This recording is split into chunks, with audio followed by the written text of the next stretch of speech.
오늘은 그리스도인의 언어에 대해서 말씀을 전하도록 하겠습니다. 하나님께서 말씀으로 천하 만물을 창조하셨습니다. 말씀에 능력이 있고 말씀에 권능이 있습니다. 말씀으로 우주를 창조하시고 세상을 창조하시되 아무것도 없는 것에서 모든 것을 창조하셨습니다. 무에서 유를 창조하신 것입니다. 무에서 유를 만들어 내는 능력이 말씀에 있는 것입니다. 그런데 하나님께서 우리를 하나님의 자신의 모양, 형상대로 우리를 창조하셨습니다. 모양과 형상이라는 말의 뜻은 우리를 외모만 하나님을 닮게 만드셨다는 말이 아니고 외모도 하나님을 닮고 또 그 속에 성품과 능력도 하나님을 닮게 만드셨다는 말입니다. 하나님은 우리들을 하나님의 모양과 형상으로 창조하시되 외모를 닮게 만드셨고 그 속성과 능력도 하나님을 닮게 만드신 것입니다. 사람들의 말 속에 능력이 있게 만드셨다는 뜻입니다. 사람의 말에는 능력이 있습니다. 어느 방송국에서 아나운서를 통해서 한 가지 실험을 준비했다고 합니다. 아나운서들이 들어가고 나눈 입구에 꽃병을 2개 준비했습니다. 그리고 한쪽 꽃병의 꽃들에게는 아름답다, 예쁘다, 향기롭다, 너무 귀엽고 사랑스럽다 하면서 칭찬과 격려의 말을 아끼지 않았습니다. 다른 한 꽃병의 꽃들에게는 아유 못생겼어, 아 너무 안 좋은 냄새가 많이 난다, 아 더러워, 비난하고 화내고 욕하고 심한 말을 했습니다. 과연 이 꽃들은 어떻게 되었을까요? 일주일 정도 뒤에 칭찬과 위로와 격려와 섬김과 아름다운 말들을 들은 꽃들은 더욱 아름답게 피고 향기도 더욱 진하고 아름답게 되었습니다. 그런데 온갖 비난과 욕과 안 좋은 말들을 듣는 꽃병의 꽃들은 모두 죽었다고 합니다. 우리 말에는 능력과 권세가 있기 때문입니다. 야고보는 사람들을 세우기도 하고 파괴하기도 하는 혀의 위력을 그림을 그리듯 생생하게 묘사하고 있습니다. 야고보는 커다란 살림이 작은 불씨에 의해 파괴되었다는 것을 예로 들며 혀의 잠재적인 파괴력에 대해 우리에게 경종을 울리고 있습니다. 말을 많이 하다 보면 말로 인해 문제가 생깁니다. 자신은 별 생각 없이 한 말인데 상대방은 그 말로 인하여 섭섭한 마음을 가질 수가 있기 때문입니다. 그런데 정작 말을 한 본인은 왜 문제가 생겼는지 잘 모르는 경우가 많습니다. 믿는 사람들이 모인 공동체인 교회에서도 말 조심을 해야 합니다. 절제된 언어 생활을 통하여 덕을 세우기보다 생각 없이 함부로 말을 하거나 상스럽게 말을 함으로써 상처를 주거나 교회의 하나됨을 깨트릴 수 있기 때문입니다. 주로 어떤 말들을 하십니까? 격려하는 말, 위로하는 말입니까? 아니면 부정적인 말, 비방하는 말, 거룩하지 않는 말을 하십니까? 말은 인격의 표현임을 우리가 또한 기억해야 합니다. 야고보서 전체가 성숙을 주제로 삼고 있는데 3장은 그 중에서도 언어 생활을 다루고 있습니다. 우리가 이번 기회를 통하여 각자의 언어 생활을 돌아보고 우리의 말들을 더욱더 업그레이드 시키면서 건강한 교회를 함께 이루고자 합니다. 말은 말하는 사람의 성숙도를 반영하는 것입니다. 유대인들에게서 선생이 된다는 것은 영광스러운 일이 있었기에 많은 사람들이 선생이 되기를 사모했습니다. 마태복음 23장 8절에 있는 말씀 보시면 그런데 예수님은 랍비라 칭함을 받지 말라고 말씀하십니다. 서구의 괴물과 바리새인들이 말은 잘하지만 자신이 말한 대로 살지 못했기 때문입니다. 야고보도 비슷한 권면을 합니다. 선생이 많이 되지 말라. 왜 그럴까요? 선생이 된다는 말은 말을 많이 하기 때문입니다. 말을 많이 하면 실수가 많아지기 쉽고 또한 그 말대로 실천하지 않는다면 하나님의 큰 심판을 받기 때문입니다. 여기서 선생이 되지 말라는 것은 진리를 가르치라는 말이 의미가 아니라 가르치는 자의 책임이 막중함을 지적하고 있는 것입니다. 우리가 말에 실수가 없으면 온전한 사람이라고 말을 합니다. 어떤 사람의 말을 들어보면 그 사람의 인격, 성숙한 정도를 어느 정도 알 수가 있습니다. 함부로 말해서 고개를 절레절레 흔들어 만드는 사람이 있습니다. 원하는 대로 혀를 통제할 수만 있다면 그 온몸도 제어할 수 있는 사람입니다. 성숙한 그리스도인 되기 위해서 수시로 자기의 언어 생활을 점검해 보아야 합니다.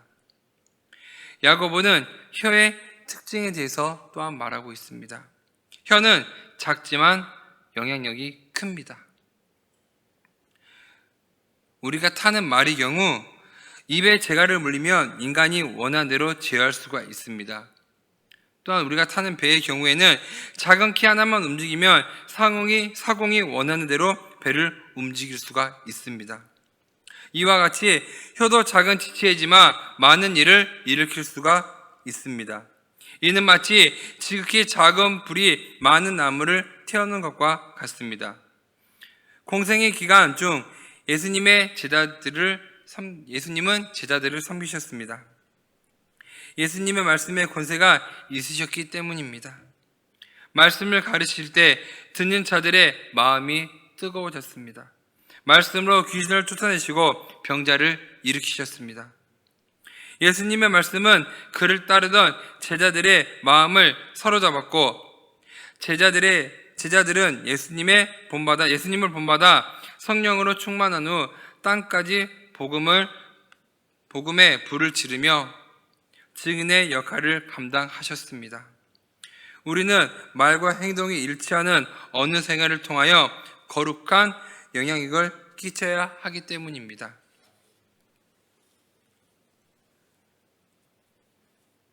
예수님이 무화과나무를 죽인 이유가 무엇입니까? 그 무화과나무가 열매를 맺지 못했기에 예수님께서 무화과나무를 죽이신 것입니다. 우리가 말로 하고요, 우리가 또 들은 말씀을 우리가 그 말씀대로 지키지 아니한다면 하나님의 심판의 불을 우리가 면치 못하실 것입니다. 우리가 생각하는 그 모든 것이 말과 행동이 아니라 열매를 맺으시기를 주님의 이름으로 축복합니다. 혀는 필요하지만 또 위험한 것입니다. 야고보는 혀를 곧 불의의 세계라고 말하고 있습니다.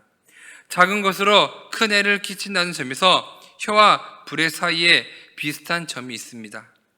혀는 신체의 기관 가운데서 작은 것이지만 온몸을 더럽히고 삶의 수레바퀴를 불사릅니다.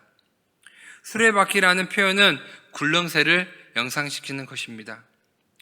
불이 붙은 굴렁쇠가 굴러가면서 지나가는 길에 모든 풀을 태우고 결국 숲을 황폐하게 하고 결국 자기도 불에 타버리고 맙니다.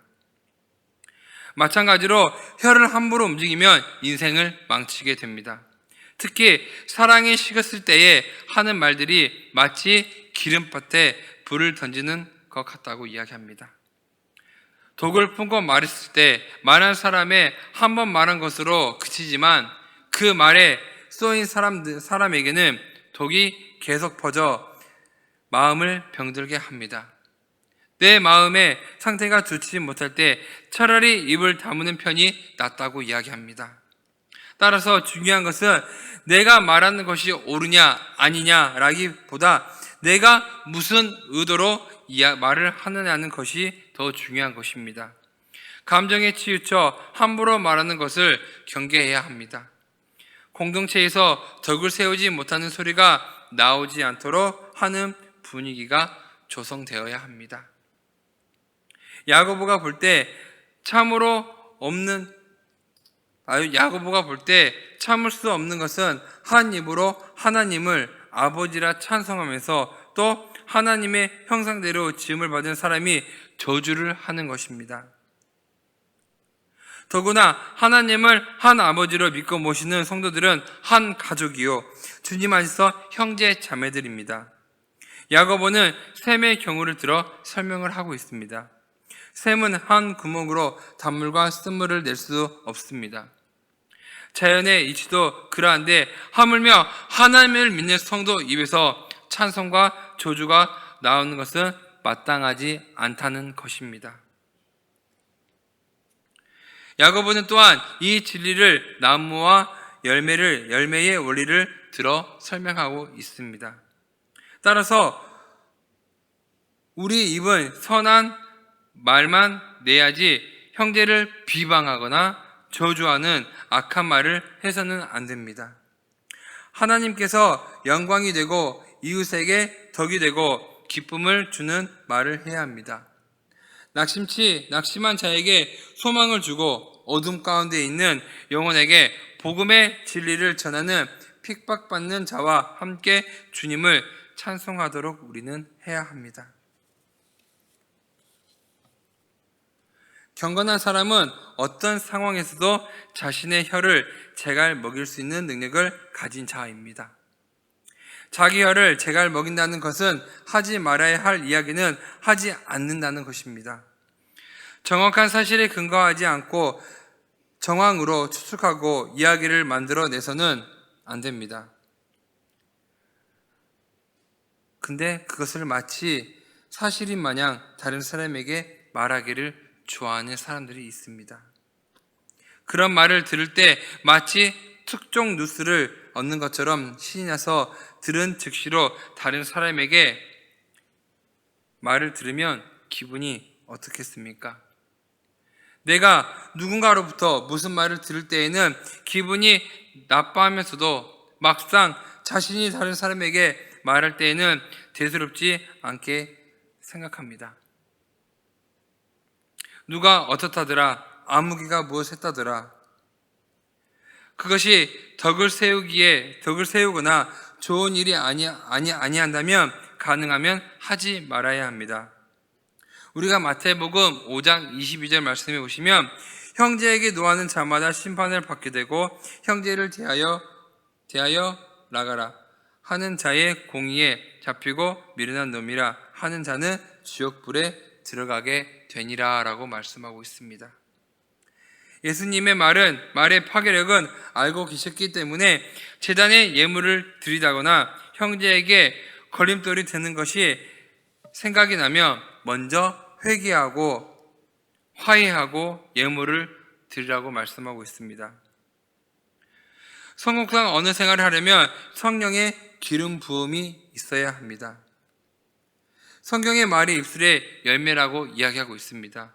잠언 18장 20절의 말씀 보시면 사람의 입에서 나오는 열매로 말미암아 배부르게 되나니 곧 그의 입술에서 나는 것으로 말미암아 만족하게 되니라. 죽고 사는 것이 혀에 힘에 달렸나니 혀를 쓰기 좋아하는 자는 혀의 열매를 먹으리라. 아멘. 그런데 하나님은 입술의 열매를 지으시는 분이십니다. 입술에 열매를 짓는다 여호와가 말하노라. 먼데 있는 자에게는 가까운 데 있는 자에게든지 평강이 있을지어다 라고 이야기하고 있습니다. 하나님은 당신의 귀에 들린 대로 행하십니다. 출애굽 제1세대는 10명의 정탐꾼들이 가나안에 대하여 말하고 보고 듣고 낭심하여 밤새도록 통곡을 하였습니다. 우리가 예굽에서 죽었거나 이 광야에서 죽였으면 좋았을 것을 하면서 입방정을 떨었습니다. 그렇게 말을 한 이유는 바로 살고 싶었기 때문입니다. 그런데 하나님은 어떠한 반응을 보이셨습니까? 민수기 14장 28절 말씀 보시면 나의 삶을 가리켜 맹세하노라. 너의 말이 내 귀에 들린 대로 내가 너에게 행하리니 너희 시체가 이 광야에서 엎드러질 것이라. 실제로 그들은 광야 40년 여정 동안에 여호수아와 갈렙을 제외하고는 다 죽고 말았습니다.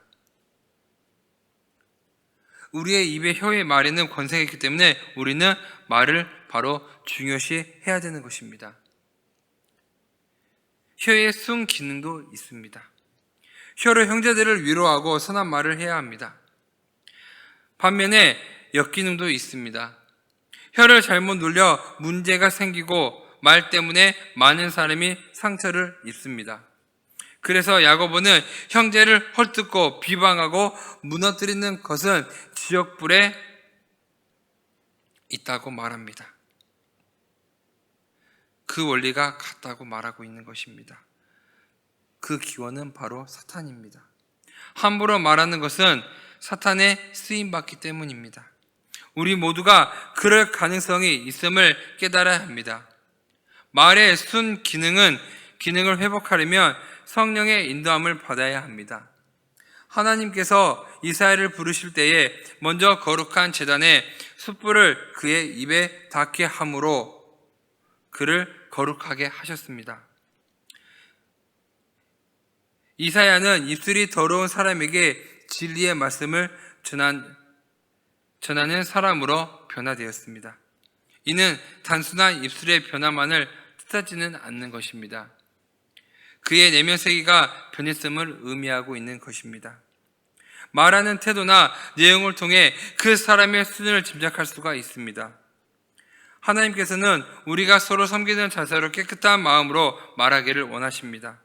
그렇지 않고 기분 내키는 대로 말할 때 하나님께서 그를 심판한다고 말씀하고 있습니다. 이 심판은 죽고 난 후의 심판이 아니라 지금 임하신다는 심판입니다. 마음의 평강이나 기쁨이 없어집니다. 우리가 하는 파괴적인 말은 다른 사람뿐 아니라 결국 자신을 파괴시키기 때문입니다. 그래서 베드로는 권면합니다. 베드로전서 3장 10절에 있는 말씀 보시면 생명을 사랑하고 좋은 날 보기를 원하는 우리는 혀를 금하여 악한 말을 그치며 그 입술로 계율을 하지 말라. 타락한 인간은 복된 말을 하고 있지 않지만 그리스도인은 주 안에서 거듭난 자들입니다. 새로운 방언을 말하는 자들입니다. 성령께서 우리의 마음을 다스리실 때 우리의 혀는 하나님을 찬송하고 형제에게 복을 빌고 영수하는 데 사용되어야 합니다. 따라서 우리 안에 성령의 역사가 메마르지 않도록 회개를 통하여 자신을 비우고 기도와 말씀을 통하여 위로부터 임하시는 성령의 능력으로 우리는 체험을 받아야 합니다. 그래서 시편의 시인은 노래합니다. 시편 19장 14절에 나의 반석이시여 나의 구속자이신 여호와여 내 입의 말과 마음의 묵상이 주 앞에 연락되기를 원하나이다. 우리는 기름 부음 받은 입술을 되어야 합니다. 하나님께 영광된 말을 돌리는 자들이어야 합니다. 또한 행복을 주는 말을 해야 합니다. 또 우리는 인생을 황폐케 하는 말들을 해서는 안 됩니다. 우리가 살아가면서 하는 수많은 말들 가운데 다른 사람을 황폐하게 만들고 해치는 말들이 있는데 비방과 조롱과 멸시하는 말들입니다. 우리는 하나님을 믿는 그리스도인의 사람이라면 우리는 분명히 그런 말들을 피해야 합니다. 특히 교회 안에 돌아다니며 남의 말을 하는 자들을 우리는 어떻게 해야 합니까? 돌아다니며 사람을 논한다는 것을 그치해야 합니다. 레위기 19장 16절 말씀 보시면 또 너희는 돌아다니면서 남을 헛뜯지 말고 자기 이웃의 생명을 위태롭게 하는 짓을 하지 마라. 나는 여호와이다 라고 말씀하고 있습니다. 이웃에 대한 배려는 하나님에 대한 경외감을 표현합니다. 그런데 이웃의 배려를 하기커녕 도리어 돌아다니며 이웃을 헐뜯고 해서는 안 된다는 것입니다. 우리는 남의 말을 하는 자를 우리는 멀리 또 해야 합니다. 잠언 22장 24절 20 말씀 보시면 노래를 품는 자와 사귀지 말며 울분한 자와 동행하지 말지니 그의 행위를 본받아 내 영혼을 올무에 빠뜨릴까 두려움이라. 심는 대로 거듭나이다. 심는 대로 우리는 거듭나는 말입니다. 악한 말을 하는 자들의 결국이 어떠합니까? 시편 109장 17절 18절 말씀 보시면 그가 저주하기를 좋아하더니 그것이 자기에게 임하고 축복하기를 기뻐하지 아니하더니 복이 그를 멀리 떠났으며 또 저주를 옷 입은 듯 하더니 저주가 물같이 그의 몸속으로 들어가며 기름같이 그의 뼛속으로 들어갔나이다 라고 이야기하고 있습니다. 우리는 언어 생활에 하면 안 되는 말들이 있습니다. 우리는 그 말을 말하는 것이 우리는 사실인가 먼저 보아야 합니다. 과연 거짓말을 해서는 안 된다는 말입니다. 또한 말하는 동기가 무엇인지, 또 말하는 시기가 적절한지 우리는 그것을 보아야 합니다. 사실을 말할지라도 우리가 말하는 타이밍이 중요합니다. 같은 말이라도 해야 할 때가 있고 삼가야 할 때가 있기 때문입니다. 사실일지라도 다른 사람에게 덕지지 않는 말을 우리는 하지 말아야 합니다. 우리의 혀에는 권세가 있기 때문에 우리는 인생을 황폐하고 불평에 만드는 비방과 조롱과 멸시하는 말과 우리는 더러워야 하는 말을 우리는 피해야 합니다. 작은 것이지만 그것부터 실천할 때 우리의 말은 달라질 것입니다. 우리나라 사람들은요, 하루에도 수십 번 죽는다는 이야기를 합니다. 우리는 배불러도 죽겠다고 이야기하고요, 우리는 배고파도 재미없어도 신이 나도 짜증나도 심심해도 우리는 전부 다 끝말에 죽겠다는 이야기를 합니다. 앞에 이야기한 것처럼 우리가 자꾸 죽겠다 이야기를 하면 우리의 심령과 우리의 마음이 죽어질 것입니다. 하지만 우리가 말끝마다 살겠다 말한다면 우리의 영과 우리의 몸이 다시 살아날 줄로 믿습니다. 저희 어머니가 저한테 항상 하시는 말씀이 있습니다. 제가 잘하거나 못했거나 항상 저에게 축복의 말씀을 해주십니다.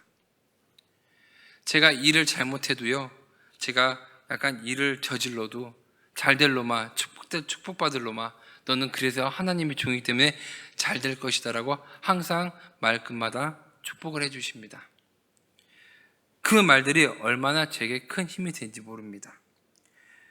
우리의 혀와 입에는 권세가 있었기 말씀하셨기 때문에 부모님의 그 한마디 한마디가 저한테 힘이 된다는 것입니다.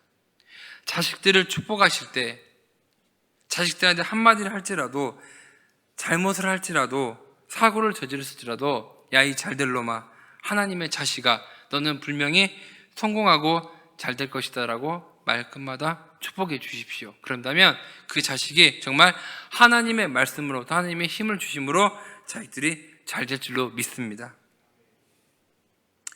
해서는 안 되는 말들 9가지를 말씀드리고 말씀을 마치겠습니다.